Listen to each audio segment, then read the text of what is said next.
मृत्युंजय. लेखक शिवाजी सावंत. भाग 86.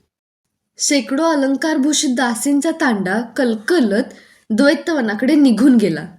त्यांच्या समवेत एकटा प्रभंजन होता. एवढ्या मोठ्या संख्येनं नटून थटून राजवाड्यावरच्या निवडक सौंदर्यवती दासी कुठं चालल्या आहेत असं म्हणून अनेकांनी प्रभंजनाला छेडून पाहिलं.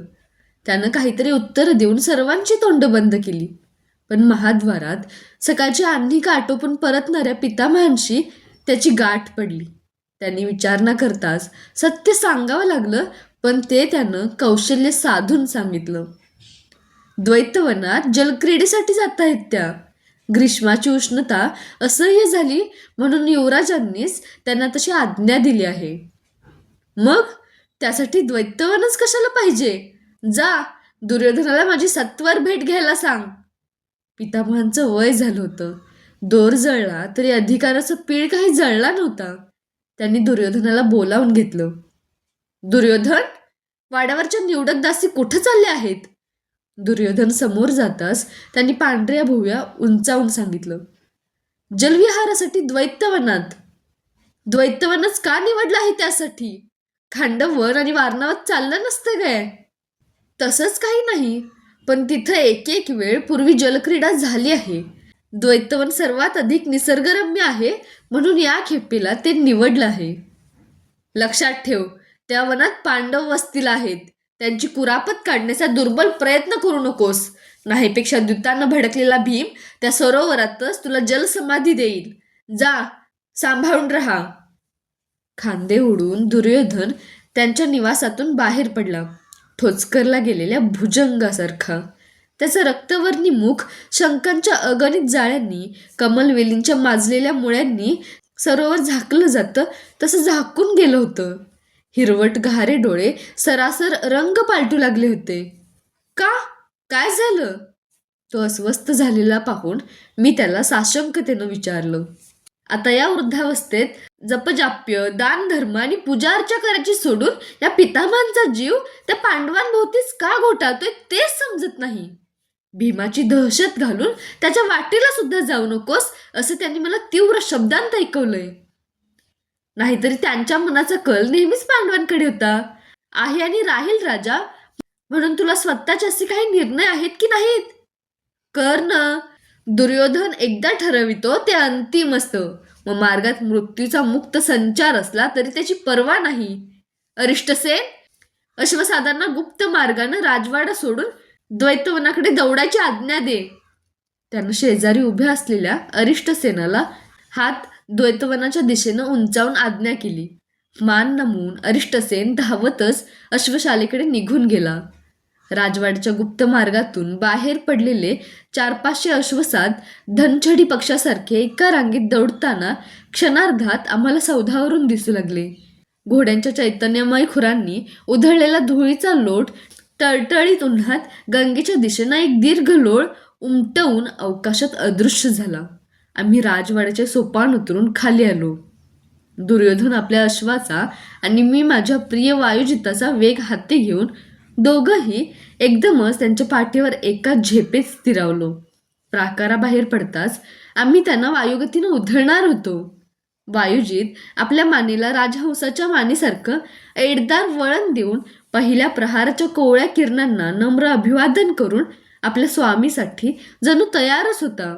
त्याची शुभ्र आणि रमणीच्या तलम केशपाशालाही लाजवील अशी झगझगणारी आया त्याच्या प्रत्येक पावलागणिक ऐटदारपणे हिंदकळत होती. आवाजाचा साधा स्पंदही टिपायला त्याचे कान आसुसलेले होते. लगलग चोहो दिशांना हलत होते. वाड्यावरच्या सर्व जनावरांत ते जनावर अतिशय तेज होतं. शकुनी मामांनी खास गांधार देशातून ते आणलं होतं. तेज होतं म्हणूनच मी ते माझ्यासाठी निवडलं होतं. अनेक वेळा त्याच्या पुष्ट पाठीवर आरूढ होऊन मी प्रवास केला होता. माझ्या जीवनक्रमातील अर्ध्या अधिक कटुगोड स्मृतींशी तो प्राणी निगडीत होता. माणसापेक्षाही जनावरं अधिक प्रामाणिक आणि एकनिष्ठ असतात हे त्यानं मला अनेकदा दाखवून दिलं होतं.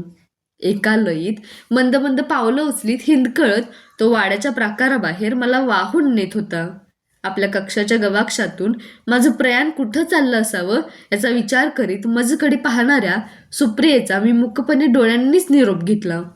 महाद्वाराचा उंबरठा आला आणि तो ओलांडताना कधी नव्हे ते वायुजीत पुढच्या दोन्ही पायांचे खूर मुडपल्यामुळे गपकन छाती धरतीला टेकेल इतका खाली घसरला. एका हातानं वेग आखडत दुसऱ्यानं मी मस्तकाचा ढळणारा किरीट कसा तरी सावरला. शंकेची टिटवी माझ्या मनाच्या नदी किनाऱ्यावर क्षणभर कर्कशपणे किंचाळली. हा काही अपशकून? छे! मी धैर्याचा पाषाण फेकून तिला हुसकावून लावली. हातांनी ओढून वाकवून घेतलेली चिवट वृक्षाची फांदी हातांचा तणाव सोडताच परत जागच्या जागी जाऊन मंद मंद स्पंद घेत स्थिर होते तसा क्षणातच वायुजीत ताट उभा राहिला. त्याची कातडी क्षणभर थरथरली, शेपूट इकडे तिकडे वळवळली. तो एकदा फुरफुरला. मी माझ्या टाचेचं अग्र त्याच्या पोटावर जरासं आदळलं. पुढं गेलेल्या दुर्योधनाला मला गाठायचं होतं. वायुजीत नावाप्रमाणेच वायूचं साम्राज्य जिंकीत चौखूर उधळू लागला. द्वैतवनाची घनदाट झाडी दृष्टीपथात आली. दुरून शांत दिसणारं ते घनदाट वन पोटात अनेक क्रूर श्वापद पोसत उभं होतं. घोड्यावरून खाली उतरून आम्ही पदस्थ झालो. हाती वेग घेऊन चालू लागलो. प्रवासानं आणि ग्रीष्माच्या अंग पोळणाऱ्या उष्णतेनं सर्वांच्या शरीरावरील राजवस्त्र घामानं ओथंबली होती. थोडा विश्राम घ्यावा म्हणून ओढ्याकाठच्या एका विशाल ऐन वृक्षाखाली थोडा वेळ थांबलो.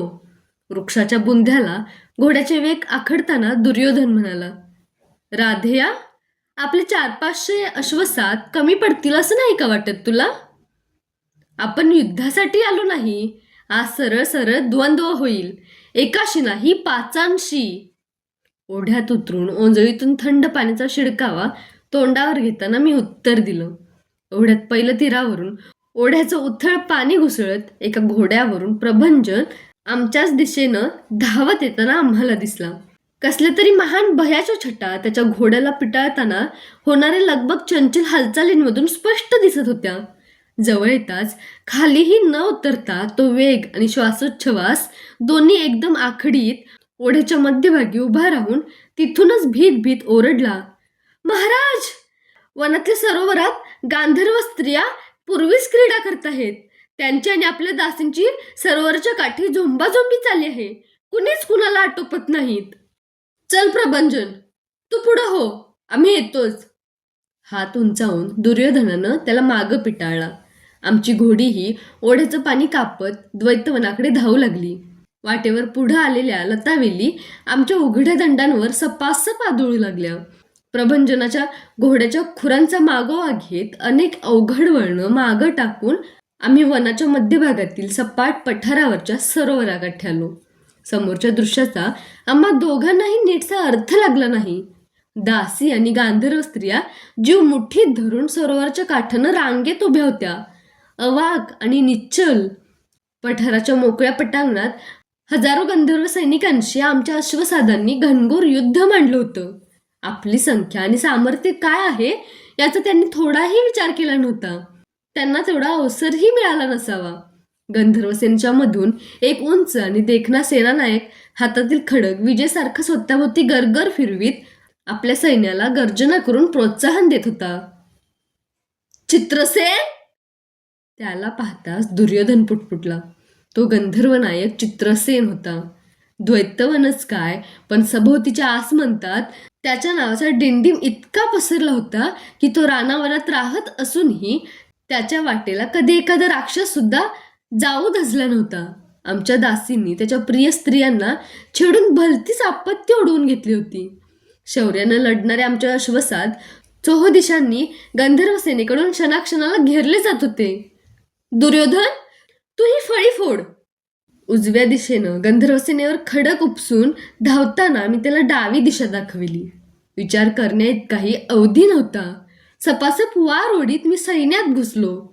आमच्या वेढलेल्या सैनिकांना मुक्त करण्यासाठी अटीतटीचे आघात करून एकदा त्यांच्या भोवतीचं कडं मी फोडलं सुद्धा, पण क्षणार्धात त्यांना नव्या उत्साहाच्या गंधर्वांनी परत घेरलं. कुठून तरी गर्जना करीत प्रत्यक्ष चित्रसेन माझ्यावर उभा ठाकला. फुललेल्या पळस वृक्षासारखा तो क्रोधानं संतप्त झाल्यामुळे रक्तवर्णी दिसत होता. कर्ण, आपल्या सैनिकांना घेऊन वनातून चालता हो, नाहीतर मरणाला सिद्ध हो. कंठाच्या शिरात आणत तो मोठ्यानं ओरडला. चित्रसेन, मी कर्ण आहे. वायूच्या झोतांनी पर्वत शिखर हलत नसतात. सिद्ध हो.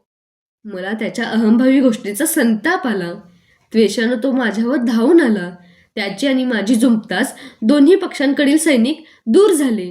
अर्धा घटका, एक घटका नुसत्या विजेसारखी खड्ग खणखणत एकमेकांवर आदळत होती. त्यांच्या भिडलेल्या पात्यांतून स्फुल्लिंग उडत होते.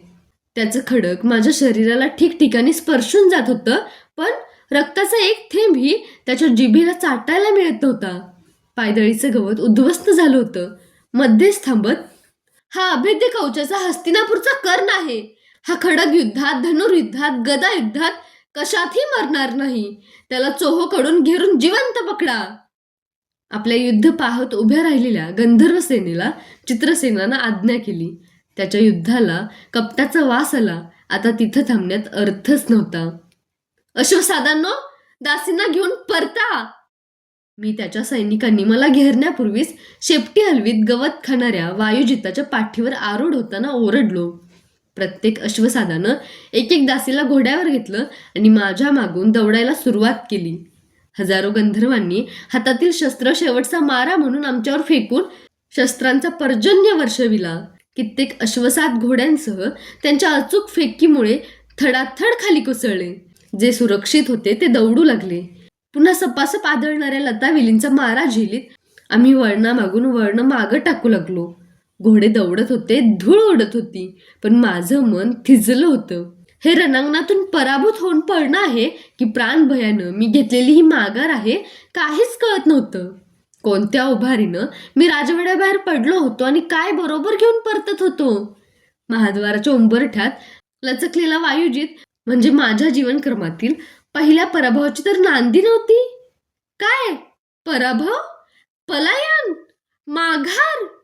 अपुऱ्या सामर्थ्यानिशी लढण्यापेक्षा माघार घेणं योग्य नव्हतं काय? चित्रसेनानं मला पकडलं असतं तर? सुदामांच्या क्रूर वधाचं माप मग अर्जुनाच्या गळ्यात कोण घालणार होतं? माझा शत्रू कोण होता, अर्जुन की चित्रसेन? माझं मन माझ्या निर्णयातील अचूक व्यवहार शोधत होतं. अर्जुनाचा कंठनाळा फोडण्यासाठी मला जगणं भागच होतं. वायुजिताच्या खुरांबरोबरच विचारांनी अनेक वळणं मनातून मागं पडत होती. घोषयात्रेला कर्णाच्या दृष्टीनं आज दोषयात्रेचं स्वरूप प्राप्त होत होतं. जीवनाचा घोडा कीर्तीच्या महाद्वारात कुठंतरी लचकत होता. पराभव, पहिला पराभव, परिस्थितीनं निर्माण झालेला. कसाही असो, पण माघार म्हणजे पराभवच. कर्ण पराभव, पराभवी कर्ण. काही सुचत नव्हतं. सुचलं तरी पटत नव्हतं. आता दुर्योधनाला काय वाटेल? कुठल्या शब्दांत तो आपलं स्वागत करील? दुर्योधन, त्याची आठवण होताच मी वायुजिताचे वेग एकदम आखडले. आम्ही विश्रांतीसाठी थांबलो होतो. तो ओढा आला होता. मी मागं वळून पाहिलं. दौडणाऱ्यात दुर्योधन कुठंच दिसत नव्हता. माझ्या छातीत भयाची एक विचित्र सनक येऊन गेली. हजारो गंधर्वात युद्धाच्या धामधुमीत दुर्योधन मागे एकटाच सापडला होता. त्याचं काही बरं वाईट तर झालं नाही. हस्तिनापुरात कोणत्या तोंडानं परतणार होतो मी? अरिष्टसेन, युवराज मागे एकाकी राहिला. परतवा घोडे. सर्वांना थांबवून मी पुन्हा द्वैतवनाकडे हात उंचावला. अंगराज, गंधर्वसेना अफाट आहे. राजनगरात जाऊन पुन्हा ससैन्य परतूया. नाहीतर काय? नाहीतर आपली वार्ता ही हस्तिनापुरात कुणाला कळणार नाही. त्याचं म्हणणं योग्य होतं. काय करावं ते समजत नव्हतं. उलटून द्वैतवनाकडे मागं परतावं तर कुणीच हस्तिनापूरला परतण्याची शक्यता नव्हती. राजनगर गाठावं तर तेही अजून कितीतरी योजनं दूर राहिलेलं. ओढ्याकाठी त्याच ऐनवृक्षाखालच्या काळ्या पाषाणावर मी बसलो. अरिष्टसेनाला राजनगराकडे पिटाळून सैन्य आणविल्याशिवाय काहीच करता येणार नव्हतं. त्याच्या समवेत नगरात जाऊन शोभा करून घेण्यातही अर्थ नव्हता. अरिष्टसेनाला राजनगराकडे पिटाळला. धड द्वैतवनात नाही, धड राजनगरात नाही, अशा मध्येच अडकून पडलेल्या माझी अवस्था अतिशय बिकट झाली. क्षण महत्वाचा होता. मेंदूची भ्रुशुंडी विचारांची पाषाण फेकत होती. मस्तक घट्ट पकडून मी बसून होतो. असहाय्यता ही क्रूर मांजरासारखी असते. माणसाला ती उंदीर करते, धड मरूही देत नाही आणि जिवंतही सोडत नाही. आज चित्रसेनाचं रूप घेऊन ती अकल्पितपणे माझ्या समोर उभी होती. अरिष्टसेनाला जाऊन अर्धा एक घटका झाली.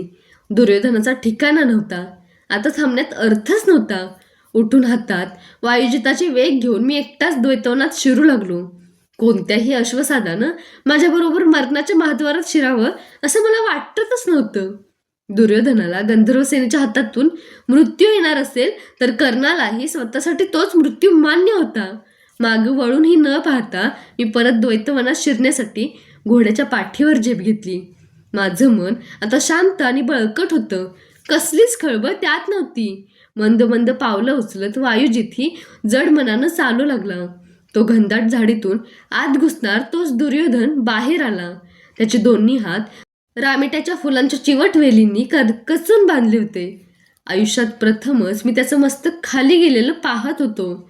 सत्य हे सुद्धा कधी कधी कल्पनेपेक्षा भयानक असतं. त्याच्या अंगावरची राजवस्त्र जागजागी फाटली होती. खुरटत पाय ओढत तो कसा तरीच चालत येत होता, आयाळ कापलेल्या सिंहासारखा. मित्रवर, तो सुरक्षित असलेला पाहून आनंदानं घोड्यावरून खाली उडी टाकून त्याला मिठी मारताना मी मोठ्यानं ओरडलो. तरीही त्याची मान वर झाली नाही. घाईघाईनं त्याच्या हातांभोवतीच्या वेलींचा गुंता सोडविताना त्याला समाधान वाटावं म्हणून म्हणालो, तुला मुक्त करण्यासाठीच मी निर्धारानं परतलो होतो आणि तुला शोधित होतो. तरीही तो आनंदानं उचंबळून आला नाही. त्याची झाडाच्या चिंबून वाकलेल्या फांदीसारखी खाली गेलेली मान वर उंचावली गेली नाही. पाषाण मूर्तीसारखा तो माझ्यासमोर निशब्द उभा होता. दुर्योधन, योद्ध्यांच्या साम्राज्यातल्या गदादंडासारखा ताठर वीर, पण तोही देठ मोडलेल्या कमलपुष्पासारखा मान टाकून उभा होता. त्यानं माझ्या एकनिष्ठ मित्रत्वाची शंका घेतली होती की काय? तो हे कर्णाचं पलायनच मानित होता की काय? अंगराज, मी आता हस्तिनापुराकडे परत येणार नाही. या झाडाखालीच आसन घालून मी माझे प्राण सोडणार आहे. पायांत अवजड साखळदंड बांधल्यासारखा जड शीळ वाटत होता. काय झालं? राजाचे प्राण म्हणजे केव्हाही मृत्यूच्या महानदीत सोडावी अशी नौका नसते. हा राजधर्म तू विसरलास की काय? कसला राजधर्म? कोणता राजा? ज्याला जगात मानानं जगता येत नाही तो कसला राजा? काय झालं? चित्रसेनानं तू एकटा सापडलास म्हणून तुझी मानखंडना केली असेल तर मी त्याला नाही कर्ण. चित्रसेनानं माझं मस्तक धडावेगळं करून ते पायांखाली रगडलं असतं तरी तो रणांगणातील वैभवशाली मृत्यू मी हसतमुखानं स्वीकारला असता. पण साक्षात शत्रूच्या हातून जीवनाची भिक्षा घेऊन मी हा अशा बद्धहस्त अवस्थेत परतलो आहे. वीराच्या मरणाहून वीरत्वाचं मरण भयानक असतं. मी राजा नाही, गदावीर नाही, मानानं जगणारा सामान्य सैनिकही नाही. तो आता सोडलेल्या वेलींच्या पानांनी इतकंही माझं जीवन आता भारदस्त राहिलेलं नाही. का? असं काय बोलतोस? कोणी तुला जीवनाची भिक्षा दिली? तू ती कशी घेतलीस? तुम्ही सर्व जाताच मी एकटा पडलो. गंधर्व सेनेने मला वेढलं. एकाच वेळी गंधर्व मला सहस्रांनी भिडले. त्यांनी माझी शस्त्र हिरावून घेतली आणि दोन्ही हात वेलींनी बांधून मला बंदिस्त केलं. जवळजवळ सर्व गंधर्व सरोवर सोडून विजयाच्या घोषणा करीत निघून गेले. चित्रसेन आणि 500 पदाती मला घेऊन कुठंतरी चालले. एवढ्यात काय झालं? कोण आलं? अर्जुन. त्यानं कसलाही विचार न करता चित्रसेनाला आव्हान दिलं आणि त्याच्या गांडीव धनुष्यातून सुटणाऱ्या अखंड बाणांच्या वर्षावानं सरोवर भरून जाण्याची वेळ आली. चित्रसेन मला तसाच टाकून पळून गेला. हात बांधलेले होते, नाहीतर मीच चित्रसेनाला थोपवून अर्जुनावर धावलो असतो. चित्रसेन जाताच तो माझ्यासमोर उभा राहिला. दादांच्या आज्ञेसाठी तुला मी मुक्त केलं आहे. परत द्वैतवनाकडे येऊ नकोस. त्यानं खोट्या विजयाच्या दर्पात द्वैतवन आपल्या पित्याचं राज्य असल्याच्या धसक्यात मला सांगितलं. त्याच्याबरोबर असलेल्या एका विरूप राक्षस पुत्रानं मला इथपर्यंत आणून सोडलं आहे. मला मुक्त करणाऱ्या अर्जुनानं माझी विटंबना व्हावी म्हणून या वेली अशाच ठेवल्या होत्या. सांग कर्णा, कशाला मी युवराज म्हणून नगराकडे परतू? पंख तुटलेल्या गरुडानं पर्वत शिखरांचा हव्यास कशाला धरावा? मी इथंच प्रायोपवेशन करणार आहे. जा तू. त्याच्या जखमी मनाचं रक्त शब्दांचं रूप घेऊन ओठाबाहेर ठिपकत होतं. इतकी तीव्र निराशा त्याच्या जीवनाला कधीच स्पर्शून गेली नव्हती. त्याचं मनगट वेलींच्या वळांनी आणि मग अर्जुनाच्या शब्दांनी काळं निळं पडलं होतं. साक्षात शत्रूकडून जीवनाचं दान घेताना होणाऱ्या मरणप्राय यातना जाणण्यासाठी त्याच्यासारख्या हस्तिनापूरच्या सम्राटाचं मनच जवळ असायला पाहिजे. माझ्याजवळही त्याच्या सांत्वनासाठी योग्य शब्द नव्हते. तुला नगराकडे परतावंच लागेल. तेजाची अखंड आग ओतणाऱ्या सूर्यनारायणालाही कधी कधी ग्रासून घ्यावं लागतं. ज्यातून निर्माण झाले ते ढग सुद्धा महासागरावर वेड्या अहंभावानं कृपेची जलवृष्टी करताना तू पाहिले नाहीस काय? कोण कुणाला जीवनदान करणार? जरासंधाच्या 17 आक्रमणांना कंटाळून मथुरा सोडून द्वारका गाठणारा श्रीकृष्ण काय जगानं पळपुटा ठरविला आहे? पितामह भीष्मांनी जिंकलेला जमदग्निपुत्र परशुराम काय पराभूत योद्धा मानला गेला आहे? ज्याला पराभवाचा फेरा चुकला नाही असा नहुष महाराजांनी जिंकून पालखीला जुंपलेला देवराज इंद्र तुला माहीत नाही काय? क्षत्रिय प्रायोपवेशन करून मरत नसतात. समरांगणात तळपते सूर्यकिरणांत शरीरातील चैतन्य किरण विलीन करण्यासाठीच त्यांचा जन्म असतो. घे. अरिष्टसेनानं आणलेल्या घोड्याचे वेग मी त्याच्या हाती दिले. थोड्या वेळानं दुर्योधन उमजला. कर्ण, नगरजन तुला सुतपुत्र म्हणतात ते तुझ्या अशा कल्पना ऐकताना कधीच खरं वाटत नाही. मी इथं कृमिकीटकासारखं मरणार नाही. चल. त्यानं घोड्यावर घेप घेतली. मी सुटकेचा निश्वास टाकला. वायुजितावर स्वार झालो. आमची घोडी पुन्हा नगराकडे उधळली. त्यांच्या खुरांखाली धूळ उडत होती, पण वारा पडल्यामुळे ती सभोवतालच्या झाडाझुडपांच्या पानांवरच बसत होती. माझं मन शांत होतं. त्यात पराभवाची खंत नव्हती, पलायनाची रुखरुख नव्हती, यशस्वी माघार घेतल्याचं खोटं समाधानही नव्हतं. मागे मृगयेहून परतताना मी जितका स्थिरचित्त होतो तितकाच आत्ताही होतो. उलट घोषयात्रेचा प्रसंग टळला याचं न आकलणारं विचित्र समाधान होतं. नगरात आल्यानंतर जिभेवर संयम नसलेल्या दासांपैकी कुणाकडून तरी अंगराज कर्ण युद्धातून पळाले अशी कुजबूज होणार होती, पण आता मला त्याची पर्वा राहिलीच नव्हती. माझं मन मला सांगत होतं की कसोटी पाहणाऱ्या अनेक प्रसंगातील तो एक अविस्मरणीय प्रसंग होता, अकल्पितपणे घडलेला.